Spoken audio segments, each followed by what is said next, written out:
that believed in him could not have sex. And he was the only could one. have sex. Wow. He must have been some persuasive motherfucker. Like, seriously. Yeah, like, that's crazy. And they believed Koresh would loose the 7 seals and interpret the scroll mentioned in Revelations 5:2 in the New Testament of the Bible. We should have had a Bible so we could, like, actually say what it was. I have a Bible on my phone. You have a Bible? Oh, we missed a call from someone. Nobody called me. Miriam called me. Yeah, we'll pick her up later. Okay. Okay, so Bible verse. We have a friend named Miriam. Yeah, we're supposed to be. She's pretty cool. She is pretty cool. I just dyed her hair purple last night. It looks really good. You dyed it purple? Yes, I did. Like, how purple? Like a soft, like, purple. Like a soft, like, since we're purple. talking about cults, like those priests that wind up wearing, like, that No. scarf. Okay, Revelations what? Revelation. See, that's why I'm going to go to hell. Those stupid jokes. Revelation chapter 5. Okay. Verse 2. And I saw a strong angel proclaiming with a loud voice, "Who is worthy to open the book and to loose the seals thereof?" And do you want me to read So, the third one? supposedly, book that's supposed to give revelation. So, in 1992, a former member became an anti-cult activist against Koresh and his community, and actually accused Koresh of child abuse, saying that several of Koresh's spiritual wives were actually teenagers. Which, if you notice in some of the most modern polygamous groups, they're kind of sketchy like that. Yeah, it's kind of creepy. Yeah. This guy sounds like he was just some sort of, like, really creepy, like, pedophile, like, perv. It's kind of weird that way. Because most of the time, people only hear it on the one side of the story. What's that It was a cult. What's the one side? The one side's the governmental side. Okay. Let's see. Those allegations were aired on television. Or those accusations, I should say. In 1922 trial in which an ex-member sought custody of his daughter. That was still on the compound. Yeah. Koresh also was planning on launching a retail gun business. So he was just planning on selling guns, following that regulation and stuff. Yeah. Those 2 incidents, though, grabbed attention to the authorities. And the authorities were the first ones to name them the Branch Davidians. Because it was just simpler than that freaking long ass like, yeah. name. So, so this is where things get weird. The ATF obtained a search warrant for the compound because there supposedly was a stockpile of illegal firearms to be conducted on February 28th, 1993. Between 6 and 10 all legal mumbo-jumbo. The ATF also made claim that Koresh was possibly obtaining methamphetamines to operate a meth lab there, which they found no evidence of afterwards.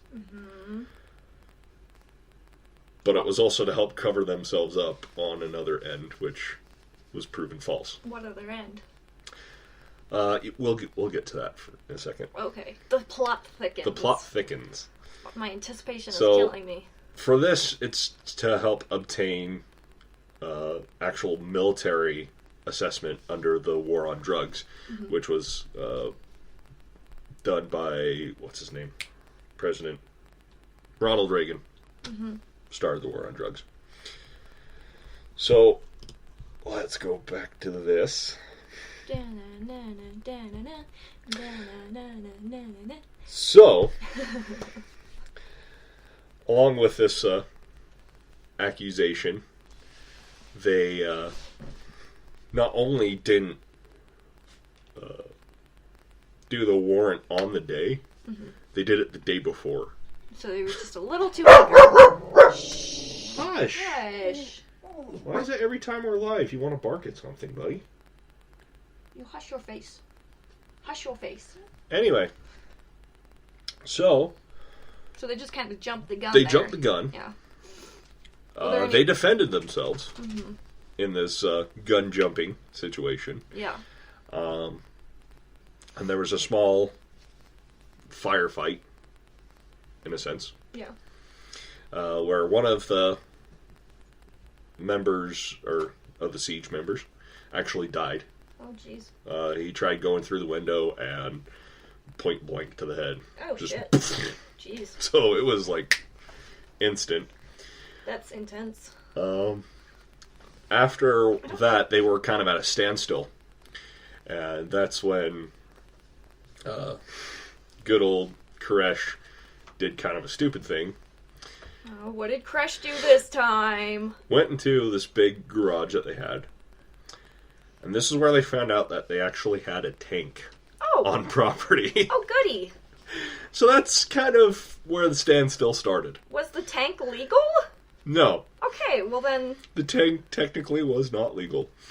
How the fuck did they get a tank? I don't know how they got this tank. Just like the occult black market? So, hey buddy, you want to buy a tank? Opens up his jacket. He's just got like a tank in there or something. So, they have this tank. They're starting to have these negotiations. And he said he'll give himself up if if they allow him to unlock the 7 seals. And they say, okay, well, how long do you think it's going to take you? That's exactly the thing in the path. Except for they call it the 7 rungs of like a ladder. Yeah. Except for it's like unfinished. This sounds like exactly like the plot of the path. So it's kind of based off of that. And there's actually a movie planning on coming out based off of the Waco, Texas incident. Interesting. But anyway, John Leguizamo's actually in the movie. Oh, yeah. He doesn't play David Koresh, but he's in the I'd movie. be interested to see who plays David. But anyway, please, I'll have to look it up later. Please continue. Anyway. Please, Tim, please continue. So they ask him, how long is it going to take? And he says, about 2 weeks. 2 weeks to do it. About 3 months later. Oh, jeez. Obviously, he hasn't taken it. He's been hasn't pushing come it through. for 3 months. Sounds like he was just stalling for time. And supposedly it was to set up something inside the building. Oh, fun. Another tank? No. So they decided to go on another raid into this because obviously he's stalling. Yeah. They can't really do anything. He finally got a good majority of the children out of the compound for part of the negotiation. But a lot of the women still stayed in there, and it was like 3 of the 12 kids that were supposed to be the new leaders of the world were still in there. And he actually kind of rigged the building to be kind of set ablaze. Oh, fun. This guy sounds like a real upstanding guy. Crazy. Yeah. Crazy guy. And the ATF didn't know. They didn't send anything in to try to figure it out. So what do they use? But they wanted to use tear gas. And tear gas has a propellant to go into the building. Okay. It's kind of hot as it goes in. Is it flammable? Yes, the tear gas itself isn't flammable. Okay. It's whatever Koresh was putting in there. Okay. That was flammable. So let me guess, it all went kaboom. The second shot, or the first shot, broke the window, was in. The second shot went through the window and caught on fire. Great. So the building's on fire. There was another small firefight, nothing really big. And David Koresh, along with the three kids and a few other people, died in the fire in that building. That sucks. So the conspiracies behind this was actually surrounding that specific incident. Mm-hmm. Because Koresh doesn't really have that type of a knowledge of how to make things that flammable. Mm-hmm. And they actually think because the FBI was behind it, the ATF wanted to get on the good side of the government, because this was during the time, both the FBI and the ATF. Yeah. This was the time where Bill Clinton was in office, and was first in office, and both the House of Representatives and the Senate were Democrat. And the ATF tends to lean the other direction. Yeah. And they're trying to gain favor by saying, oh, look, here's these radicals. Mm-hmm. And we are going to save them. Yeah. So give us money, type of thing. Obviously, you know how that went. Yeah, didn't go too well, did it? No. But this was also the first incident where they used acoustic warfare on actual quote-unquote civilians. What is acoustic warfare? So, you know how during the Vietnam War, they used loudspeakers to, like, play ominous, ghost things to try to get the Viet Cong to stop fighting. Yeah. They kind of did the same thing with the Branch Davidians, except they played music. Mm-hmm. Was it really, really annoying music? Yeah. Yeah. What does that mean?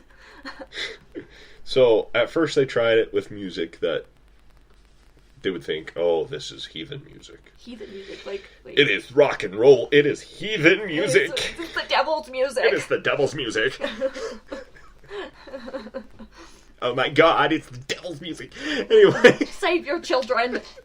Cover their And ears. obviously that didn't work. And so they started playing with, like, frequencies, making things sounding weird, stuff like that, and making so that the people on that compound could not sleep.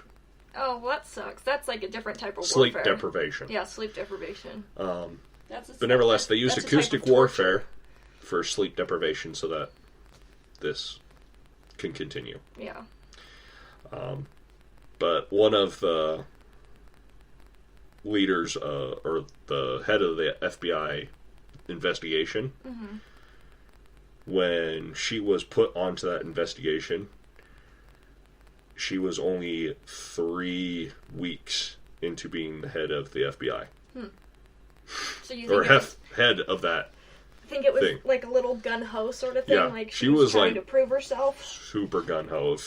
If you ever saw I don't have any of the videos of that, but like interviews from her, she's like gun-ho, super nervous, type of thing.